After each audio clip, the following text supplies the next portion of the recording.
कोणत्या पापामुळे श्री कधीच आई होऊ शकत नाही? कोणत्या पापामुळे श्रीचा गर्भ पडतो? भगवान विष्णूंनी माता लक्ष्मीला सांगितलेल्या गर्भधारणेचे महत्त्व आणि नियम आपण बघूया. माता लक्ष्मी क्षीरसागरामध्ये शेषनागाच्या शयेवर विसावले होते. त्यावेळी माता लक्ष्मीने भगवान विष्णूंना विचारले, हे स्वामी, आज माझ्या मनात एक शंका निर्माण झाली आहे, कृपया ती दूर करा. भगवान विष्णू म्हणाले, हे प्रिय, तुझ्या मनात असलेल्या शंका आणि संकोच विचारा. तुमच्या सर्व प्रश्नांची उत्तरं देणे हा माझे कर्तव्य आहे. देवी लक्ष्मी म्हणाले, हे प्रभू, तुम्ही तर सर्वज्ञ आहात. संसारातील प्रत्येक कणामध्ये तुमचाच वास आहे. तुम्हीच अन्नदाता आहात आणि तुमच्या आज्ञेनेच प्राणी मृत्यूला सामोरे जातात. तुम्हीच संसार चालवतात. जन्म आणि मृत्यू तुमच्या अधीन आहे. पण हे प्रभू, कोणत्या स्त्रीला संतान सुख लाभत नाही? गर्भात बालकांचा मृत्यू का होतो? कोणत्या पापामुळे स्त्रियांचा गर्भ नष्ट होतो? हे देवी, तुम्ही उत्तम प्रश्न विचारला आहे. तुमच्या या प्रश्नांमध्ये जगातील प्रत्येक मातेसाठी कल्याणाचा संदेश आहे. हे सत्य आहे की काही बालकांचा गर्भातच मृत्यू होतो. स्त्रियांनी केलेल्या पापामुळेच त्यांचा नष्ट होतो. म्हणून तुम्हाला एक प्राचीन कथा सांगतो. या कथेमध्ये तुमच्या सर्व प्रश्नांची उत्तरे मिळतील. जे कोणी ही कथा करतो त्याला उत्तम गुणवान संततीची प्राप्ती होते आणि त्याचे सर्व पाप नष्ट होतात. देवी म्हणाले, हे प्रभू, मी ही कथा लक्षपूर्वक ऐकेन. कृपया मला ही कथा सांगा. भगवान विष्णू देवी लक्ष्मींना कथा सांगू लागले, हे प्रिय, प्राचीन काळातील गोष्ट आहे. मध्य देशात एक अतिशय सुंदर नगरी होती. त्या नगरीत अशोक नावाचा एक सेठ होता. तो खूप श्रीमंत होता. त्याच्या घरी कोणत्याच गोष्टीची कमतरता नव्हती. त्याला अन्वी नावाची मुलगी होती. सेठने आपल्या मुलीचे दुसऱ्या नगरातील एका वैश्य कुटुंबात लग्न लावून दिले. अन्वी आपल्या पतीसोबत सासरी गेली. सासरी गेल्यावर सासरचे लोक अन्वीशी खूप प्रेमाने वागू लागले. अन्वीची सासरी आनंदित राहू लागली. अन्वीच्या सासूचे नाव रमाबाई होते. ती स्वभावाने खूप क्रूर आणि दुष्ट होती. अन्वी हुंड्यामध्ये भरपूर धन घेऊन आली होती. त्यामुळे रमाबाई तिच्याशी खोटा सन्मान दाखवत गोड बोलत असे. नेहमी तिला माहेरवरून काही ना काही आणायला सांगत असे. अन्वी आपल्या सासूचे म्हणणं ऐकत असे. वडिलांकडून गायी, बैल, अन्नधान्य, वस्त्रे आणि इतर वस्तू मागवायची. तिचे वडीलही सर्व आनंदाने तिला देत असत. रमाबाईचा लालच वाढतच राहत होता. अन्वी या सर्व गोष्टींपासून अनभिज्ञ होती. रमाबाईच्या गोड बोलण्यामुळे ती लवकरच प्रसन्न होत असे आणि तिच्या सर्व मागण्या पूर्ण करत असे. अन्वीचा पती आदित्य स्वभावाने साधा होता. तो आपल्या आईच्या आज्ञेचे पालन करत असे. त्याच्या आईने लहानपणीपासूनच त्याला पूर्णपणे आपल्या वशमध्ये केले होते. त्यामुळे आदित्य कधीच आईच्या इच्छेच्या विरुद्ध करत नसे. अन्वीला सासरच्या सर्वांचे खूप प्रेम लाभत होते. तिचे वडीलही तिचे समाधान पाहून खूप खुश होते. एके दिवशी अन्वी गर्भवती झाली. ही बातमी सासूला कळताच ती खूप आनंदी झाली. तिने लगेचच अन्वीच्या वडिलांना याची माहिती दिली आणि मोठ्या प्रमाणात वस्तूंची मागणी केली. अन्वीच्या वडिलांनी ही बातमी कळून खूप आनंदी झाले. खूप सारे वस्त्र, अन्नधान्य, मिठाई आणि दागिने घेऊन सासरी पोहोचले. तिथे त्यांचे मोठ्या प्रमाणात प्रेमाने आणि आदराने स्वागत झाले. अन्वीही आपल्या वडिलांना पाहून खूप खुश झाली. नंतर काही काळ थांबून अन्वीचे वडील घरी परतले. काही दिवसानंतर अन्वीचा गर्भ वाढत राहिला आणि तिची सासू रमाबाई तिच्याशी खूप प्रेमाने वागू लागली. परंतु काही दिवसात अन्वी दुःखद घटना घडली. अन्वीचा गर्भपात झाला. त्यामुळे रमाबाई खूप क्रोधित झाली आणि अन्वीला टोमणे मारू लागली. अगं पापिनी, तू कोणते पाप केले आहेस? घराचा नाश केलास. दुर्भागिनी, तू स्वतःच्या बाळाचा नाश केला आहेस. जन्म होण्यापूर्वीच बाळाला मारला आहेस. अशा प्रकारे रमाबाई तिला सतत त्रास देऊ लागली, ज्यामुळे अन्वी खूप दुःखी आणि उदास राहू लागली. सासूबाई, यात माझा काय दोष आहे? मला काही समजत नाही आहे की मी निर्दोष आहे. मी कोणतेही पाप केले नाही. पण रमाबाईला काही तिची दया आली नाही. ती म्हणाली, अगं पापिनी, तू नक्कीच काही पाप केले असशील, ज्यामुळे तुझे बाळ गर्भातच मरण पावले. तू पापिनी आहेस. पापिनी स्त्रियांची मुले पोटातच मरून जातात. भगवान विष्णू देवींना सांगू लागले, हे देवी, अशा प्रकारे अन्वीचा गर्भ गेला आणि तिची सासू तिच्याशी वाईट वागू लागली. तिला प्रत्येक गोष्टीवर टोमणे मारणे, तिला प्रत्येक वेळी वाईट बोलणे. आता तिची सासू तिच्याशी नीट बोलतही नव्हती. तिला दिवसभर घरातली सगळी कामे करावं लागायची. त्यामुळे अन्वी खूप थकायची. तिला रात्रीच विश्रांती मिळत असे. अन्वीला घरातील शिळे अन्न खावं लागे. सासूचे असे बदललेले वागणे पाहून ती खूप घाबरली. तिला सासूबाई समोर जाण्याची भीती वाटू लागली. त्यानंतर पुन्हा अन्वी गर्भवती झाली. यावेळी तिच्या कुटुंबियांना खूप आनंद झाला, पण रमाबाईला काही विशेष आनंद झाला नाही. ती तिला सतत टोमणे मारत असे. अरे एका बाळाला तर खाल्लंच, आता ही बाळ जिवंत ठेवशील की नाही का माहिती. याचा काही भरोसा नाही. ही डायन आहे डायन. माझ्या मुलाने एका चेटकिणीशी लग्न केलं आहे. तिला घरात राहायला नको. पण अन्वी शांतपणे सहन करत राहिली. यावेळी रमाबाईंनी अन्वीच्या वडिलांना या विषयात काहीही सांगितलं नाही. ती गप्पच राहिली. इकडे हळूहळू अन्वीचा गर्भ वाढत राहिला. गर्भावस्थेतही अन्वी घरातील सर्व कामे करत असे. रमाबाईला तिच्याबद्दल काही थोडीशीही दया वाटत नसे. यावेळीस अन्वीला 9 महिने पूर्ण झाले आणि प्रसूतीची वेळ झाली. अन्वीला खोलीत नेण्यात आले. तिने बाळाला जन्म दिला, पण बाळाच्या मुखातून कसलाही आवाज येत नसे. तो कुठलीही हालचाल करत नव्हता. यावेळी अन्वीने एका मृत बाळाला जन्म दिला होता. बातमी ऐकताच अन्वी खूप रडली जोरजोराने. इकडे रमाबाई खूप संतापली. तिने अन्वीला पकडले आणि घराच्या बाहेर काढले. तू चांडाळणी आहेस. तू माझ्या नातवाला खाल्लंस. आता तू ह्या घरात राहू नकोस. जर तू या घरात राहिलीस तर आम्हा सर्वांना खाशील.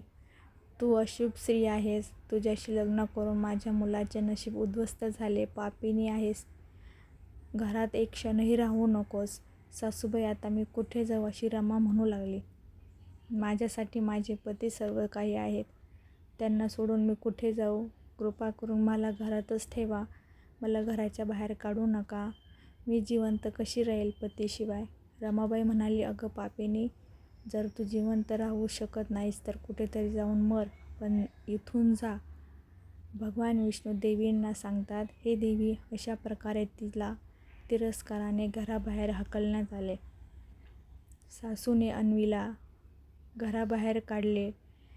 तिचा पती हे सर्व शांतपणे पाहत होता, पण काहीही बोलला नाही. अन्वी तशाच अवस्थेत घरातून निघाली आणि एका घनदाट जंगलात गेली. एकही माणूस तिथे दिसत नव्हता. अचानक तिला जंगलात एक अतिशय मोठे व सुंदर झाड दिसले. त्या झाडाजवळ एक सुंदर असं आश्रम होतं. अन्वी लगेच त्या आश्रमाजवळ गेली. आजूबाजूला पाहू लागली, पण आश्रमात कोणीच नव्हते. अन्वी खूप घाबरलेली व दुःखी होती. तिला वडिलांच्या घरीही जायचे नव्हते, कारण तिला भीती वाटत होती तिच्यामुळे वडिलांचा समाजात अपमान होईल. त्यामुळे तिने त्या जंगलातच राहण्याचा निर्णय घेतला. भगवान विष्णूंची पूजा व तपश्चर्या करू लागली. अनेक दिवस ती भगवान विष्णूंच्या भक्तीत मग्न राहिली. काही दिवसानंतर त्या आश्रमात एक साधू येतात. त्यांच्यासोबत एक गाय होती. ती साधू विलक्षण तेजस्वी दिसत होते. त्यांच्या मुखावर तेज होतं, जणू शेकडो वर्षे तपस्या केली होती. अन्वीने साधूंना पाहताच खूप आनंद झाला. ती त्यांचे स्वागत केले. या साधू महाराज, आपले स्वागत आहे. असे वाटते आपण महान पुण्यात्मा आहात.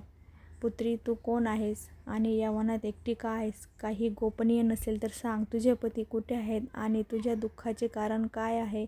अन्वी म्हणाली, मी खूप दुःखी आहे. माझ्या सासूबाईंनी मला घरातून बाहेर काढले. त्यावेळी मी ह्या वनात निवास करत आहे. साधू म्हणाले, पुत्री, तुझ्या सासूने असे का केले? तर अन्वीने तिच्याबरोबर झालेले सर्व सांगितले. मी जन्म दिलेल्या मुलाचा मृत्यू झाला. यामुळे माझ्या सासूबाई खूप रागवल्या आणि त्यांनी मला घराच्या बाहेर काढलं आहे. आता मी इथेच राहत आहे. माझ्या वडिलांचा समाजात अपमान होऊ नये म्हणून मी त्यांच्या घरीही जात नाही. कृपया आपण माझे दुःख दूर करा. हे ऐकून साधू म्हणाले, पुत्री, तू खूप दुःखी ऊपर जाने आहेस, की सबकी कंफर्म टिकट पण कट चुकी काळजी है. करू नकोस. मी कृपया तुला उपाय पृथ्वी की सांगतो. यात्रा का तू आनंद हे ले. उपाय कर. तुला उत्तम असं संतान लाभेल. ही गाय तू आपल्या जवळ ठेव. तिची सेवा कर. गायीची सेवा केल्याने पुण्य मिळते. पुत्री, गर्भधारण केलेल्या स्त्रीने काही नियमांचे पालन करणे आवश्यक आहे. हे लक्ष देऊन ऐक. मासिक पाळीच्या काळात पतीसोबत कोणतेही शारीरिक संबंध ठेवू नये आणि पतीचा स्पर्शही करू नये. यामुळे गर्भ नष्ट होतो. गर्भवती स्त्रीने नेहमी देवाच्या पूजेमध्ये तत्पर असावे. तिच्या मुखावर नेहमी प्रसन्नता असली पाहिजे.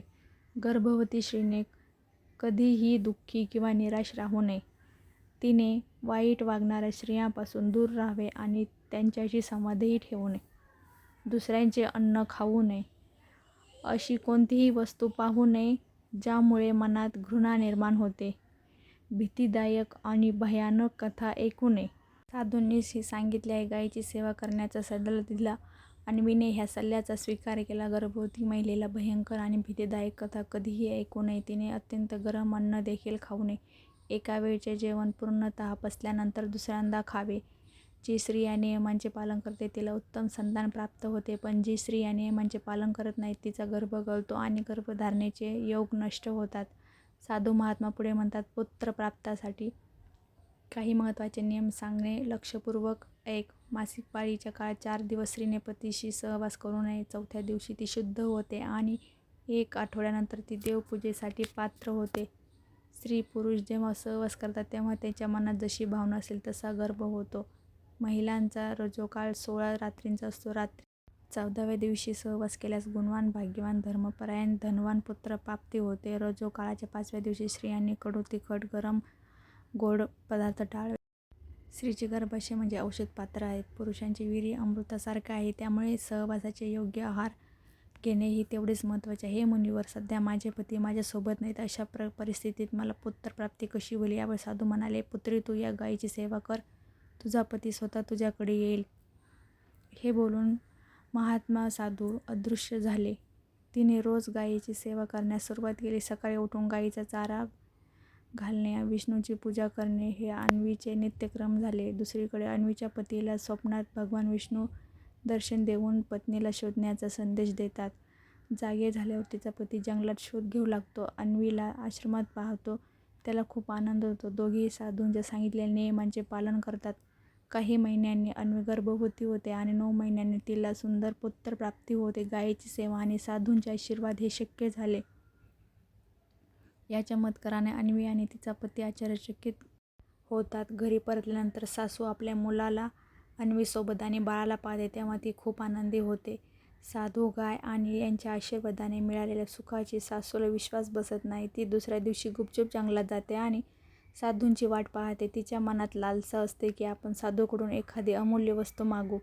पण काही दिवसानंतर साधू प्रकट होत नाहीत. त्या क्षणी तिने एक राक्षसी प्रकट होते. राक्षसी सासूला पाहून म्हणते, आज माझ्यासाठी ताजे अन्न मिळाले आहे. आज या म्हातारीला खायला मजा येईल. राक्षसीला पाहून सासू घाबरते, थरथरते, जोरात ओरडते. अखेर ती राक्षसीसोबत दया मागू लागते. मला सोडून दे, माझे भक्षण करू नकोस. मी एक वृद्ध स्त्री आहे. माझे भक्षण करून तुला काय मिळणार आहे?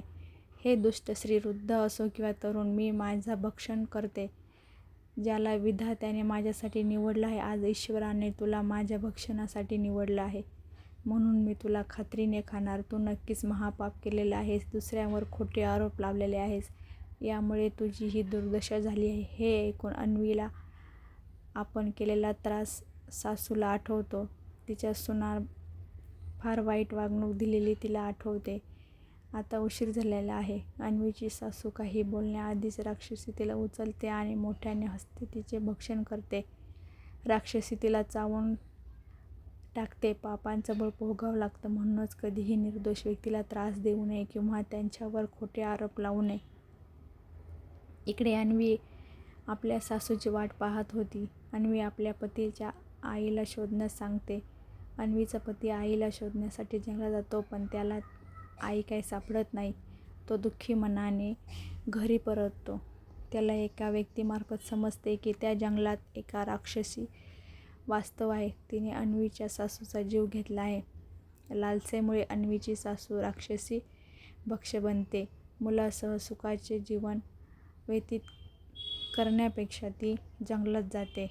भगवान विष्णू देवी लक्ष्मीला म्हणतात, हे देवी, अन्वीने गर्भधारणेचे सर्व नियम पाळले आणि तिला उत्तम संतान प्राप्त झाले किंवा जन्मानंतर लगेच मृत्यू होतो. अशा वेळी या आत्म्याच्या मुक्तीसाठी काय करावे? भगवान विष्णू उत्तर देतात, हे प्रिये, तुमचा प्रश्न खूप महत्त्वाचा आहे. याचे उत्तर तुम्ही लक्षपूर्वक ऐका.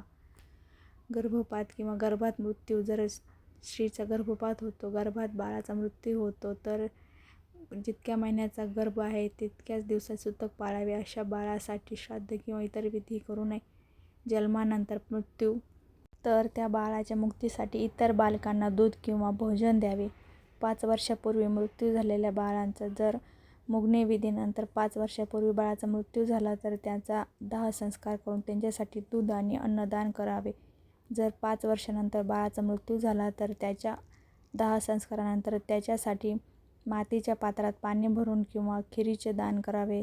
तेव्हा या आत्म्याला पुनर्जन्म प्राप्त होतो. अशा प्रकारे विष्णूंनी लक्ष्मीचा गर्भधारणाचे रहस्य सांगितले. या कथेतील संदेश आपल्याला सांगतो की पवित्रता, संयम आणि योग्य नियमांचे पालन केल्याने उत्तम परिणाम मिळतात. जर तुम्हाला हा व्हिडिओ आवडला असला तर लाईक, शेअर, सबस्क्राईब